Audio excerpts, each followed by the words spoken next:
According to the United Nations Conference on Trade and Development World Investment Report 2019, Africa escaped the growth decline in foreign direct investments as inflows to the continent rose to $46 billion in 2018, with an increase of 11% the previous year.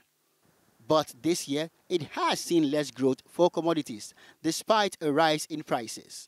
To guard against this and provide an ever-increasing avenue for revenue, the Nikki Okoye organization is bridging the gap with the Global Capital Strategy session. Such investment have already begun. Now you can see a lot of infrastructure projects already launched in most of the country, including the road, including the airline, train, airport, and seaport, all the development. So this is a very massive infrastructure partnership after this Belt and Road Initiative. And in the next 5 years coming, our government will encourage most of our private sector, people like the business people, they will involve more into the micro business too. This shows that Africa is a choice destination for investment, but some things must be done to facilitate access to these funds.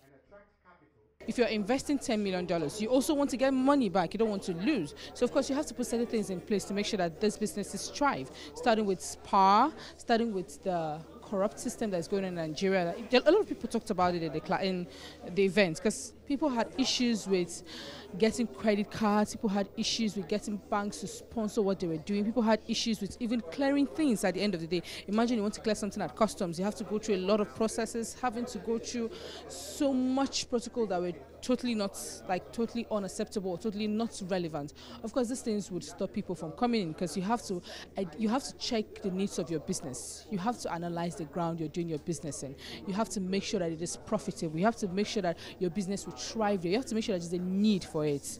All these terms are terms in business analysis at the end of the day, but I'm just trying to make you understand that these things are going to be put into place before investing the money, because these business people, of course, there should be business analysts. They should think about business. They should think about the profits of their business, the growth of their business, the future of their business, the needs of their business, the stakeholders that are involved in the business. So all of those things will be put into consideration before this FDIs will come in, because I won't come in if it's not going to profit me. So I expect that they would have the same approach to it.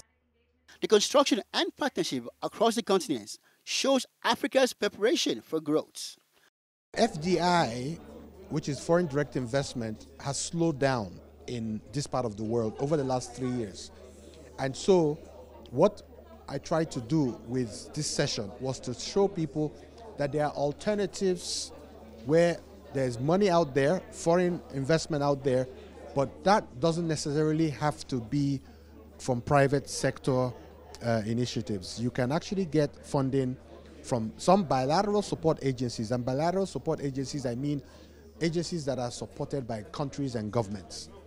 And when we work with those, you can be assured that once you meet the criteria and you follow the line, you will get the funding. The fourth industrial revolution is here, and Africa is determined not to be left out. Nasser Afolabi Agbalaya, New Central TV.